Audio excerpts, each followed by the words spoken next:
Hi, welcome with this video of mine in which I'm going to replace the battery for the Mini of my girlfriend. She was struggling a bit recently about the battery being empty, and every now and then we needed to jumpstart it. Well, first thing we do is get the status from the current battery. So I put in my dongle. It should be located over here. Specifically for this model, the F54, 56, 57. I connect Link so I can read the status of the battery. This you can do with the free version of Link. 12-volt battery. And as you can see, it's an 80 ampere hour AGM battery with a state of charge of 55%, and it has never been replaced. So now we will replace it, put in a new one. A nice thingy for BMWs and Minis is that you have to put the lever twice, otherwise the hood doesn't open. Here you can see it, first one and the second one, and then you can open it. So no need to search for a thingy under the hood. It's already open like this. Well, the battery is located at the location of the red cap over there. That's the plus. So we're gonna screw things open and give ourselves access to it. For me, this is the first time I'm doing this on this newer model Mini. So every now and then I need to check a bit on what to open and what to unscrew. I've edited this video in such a way that it's in the right order and that you should be able to replicate the same thing as well, to do it on your own Mini. By experience from this one and also from the Mini from someone else, the battery tends to lose its life somewhere around 180,000 to 200,000 kilometers. This one is now at I think 183,000 kilometers or something. Well, removing the battery poles, always start with the negative. I'm getting some more access because as you can see it can't slide out. So the air intake has to be removed. I'm not pointing out which type of tools you need to use, but it's rather simple. If you have a quite simple basic toolkit, then I'm pretty sure you will have the right tools for it. No rocket science in here. The air filter box has to be moved out of the way as well, but it's connected with some things, and I didn't want to put too much out. The job itself is already more complicated than it should be for a simple battery replacement. So I needed some help over here to wiggle the thingies out. Always great to have a son around. Look, if you see this, I hope you're gonna be back at the workshop pretty soon. Well, I can continue by myself now. This separator has to be out. This screw is on the plastic of the battery housing, so you know where to find it. I couldn't capture it all on camera. I gave it my best. And then if you put the cable out of the way, it is as simple as sliding it out. Yes. See, it can be moved out of the way. I didn't disconnect the mass airflow sensor because there's not much need for it. This is the battery which I removed. As you can see, it was the original battery, original BMW. It's an AGM version, 80 ampere hours and 800 crank amperes. How do you call it? It's from Varta. So I took the liberty of ordering a new Varta. Same statistics, 80 ampere hours, 800 A Varta, and as you will see, it's an AGM battery as well, VRLA. So it's the same model, and this is a slightly improved version. But the old version is no longer available, and the improved version is probably better. I'm not a battery expert on this. Well, that's the gap where it has to slide into. Putting it in. Do make sure that you leave the plastic thingies to cover the poles in there. You don't want to short anything out by dropping something on it prematurely. Yeah. I could have put them in and then slide it in one go. Would have been nicer for the video, but this is some real life grinding. Yeah. Also connect the little thingies, which are for the air escape housing thing. How to say that in English? And then tightening everything again in reverse order. Pretty simple, right? It actually took me a surprising amount of time for just replacing a single battery. They could have made it a bit easier.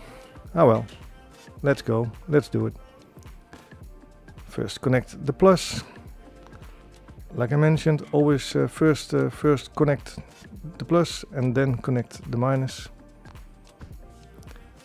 I can recall one of my earlier videos where I did it the other way around and I got called out for it, so I hope everybody can see that I'm also learning. Now that part has to be put back, showing where to put it in. If you follow this, it's really no rocket science. It's quite doable. It's just every now and then a bit fiddly to get it in. Yeah. Tightening that one. The video editor, my son, before he went for his surgery, made a nice video about this, and he also added the arrows, which is really awesome.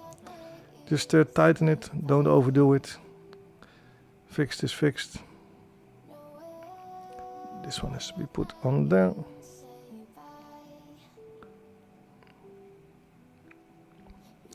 Yep. And connect the minus, because slowly we're gonna cover things up. Also tightening it. Don't forget to tighten it, otherwise you can have a really weird electronic issue. Put the cover back on. The alignment is quite straightforward. If you put the things back, you can see where the holes are. It almost speaks for itself. So this is a job which everybody can do at home by themselves.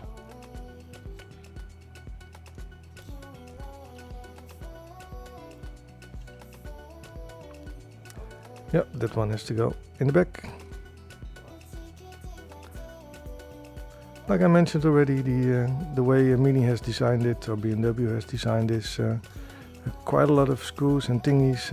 It's pretty much built in the back of the engine compartment. Usually I work on the older type of Minis, and then it's a lot easier, more accessible.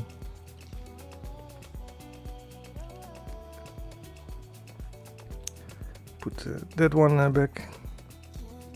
It's all plastic. This is also where I noticed that in hindsight something must have been opened already before, because it wasn't tightened in with the ones I'm tightening now, those three thingies. These have to go back to keep it in place.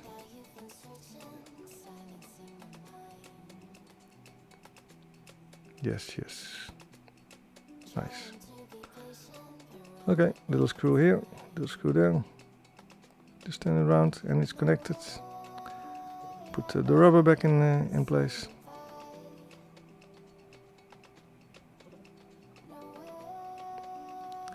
And yes, that was a bit more fiddly than you might expect.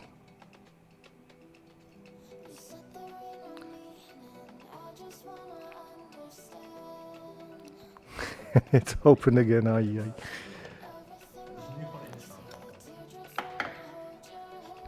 No, putting all the parts back in, also the one which my son slid out. Putting the air filter housing back in. Make sure you don't break any of the cables, because then your mass airflow sensor won't work anymore. Also put back in the screws. Yeah, fiddle it, move it a bit, twiggle it. And there it goes. A pretty specific one. But everything is in reverse order of dismantling it. Tighten it.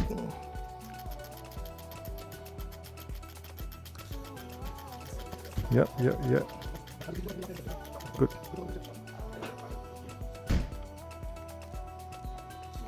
Also connect this one. And the air intake.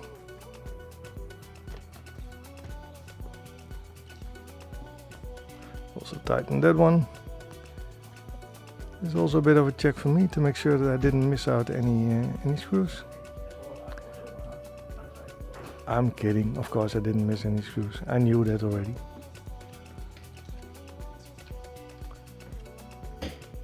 Yep.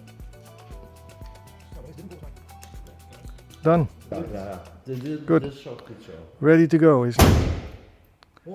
Oh wait, there was a thing with programming the battery. Connecting with the OBD dongle again.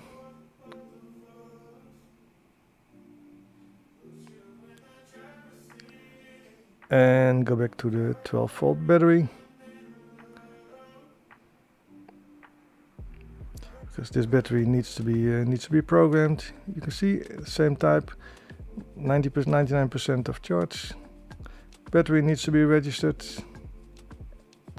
Ignition has to be in position 2. Registered. Oh yeah, wait, I needed to buy the full version for this. This is not in the free version. So I'm buying the full version, 40 euros. Totally worth it. No, this video is not sponsored. And there we go. Payment achieved. Payment done.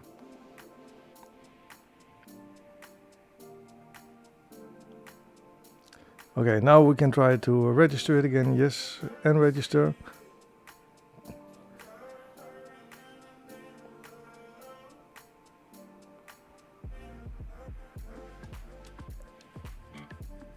And it's registered successfully.